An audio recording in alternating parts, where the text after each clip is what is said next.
দিকে গেলাম, সেটা হলো সমাজে কোনো অন্যায় অনাচার দেখলে বেশিরভাগ মানুষ আমরা আমাদের নিজেদের জান বাঁচাই, ঠিক না বেটি? আমি আমার জান বাঁচাই, কিন্তু আমাদের কর্তব্য হলো অন্যায় দেখলে সেখানে বাধা দেওয়া। নবীজি বলেছেন, মান রাআ মিনকুম মুনকারান ফালইয়ুগাইয়িরহু বিয়াদিহি, তোমাদের কেউ যদি কোনো অন্যায় কাজ দেখে সেজন্য হাত দিয়ে যায় সেটা বাধা দেয়, পরিবর্তন করে দেয়। তার মানে কি, যে অন্যায় করে তার অন্যায়টা থামাই দিবে। একজন একজনকে মারতেছে, ছিনতাই করতেছে, আপনি কি করবেন? মোবাইল দিয়ে ভিডিও করবেন, ছবি তুলবেন, লাইভ দিবেন, কি করবেন?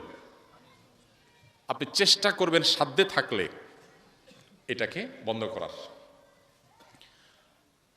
ফাইল্লাম ইয়াস্তাতি, যদি কেউ হাত দিয়ে এটাকে পরিবর্তন করতে না পারে, ফাবিলিসানিহি, তাহলে সে মুখ দিয়া ওই অন্যায় কাজটা পরিবর্তন করার চেষ্টা করবে। ফাইল্লাম ইয়াস্তাতি, মুখ দিয়াও যদি পরিবর্তন করতে না পারে, ফাবিকলবিহি, তাহলে অন্তর দিয়ে সেটাকে পরিবর্তন করার চিন্তা পরিকল্পনা প্ল্যান করবে, অন্তর থেকে ঘৃণা করবে।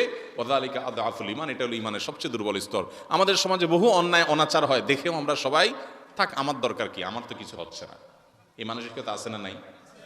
একজন ছিনতাইকারী একজনকে হয়তো ছিনতাই করে সব নিয়ে যাচ্ছে, আশেপাশে সবাই তাকায় রয়েছে, সবাই একটু আগে আসলেই কিন্তু ছিনতাইকারী পালা যায়, কিন্তু আমরা আসি না। এই যে যুবকরা আমাদের গানের আওয়াজে এলাকা ফাটায় ফেলাও, বহু আকাম হয়, অপকর্ম হয়, অন্যায় হয়, কই সেখানে গিয়ে তোমার যৌবনের জোশ তো দেখাইতে পারো না যে অন্যায় আমি করতে দেব না।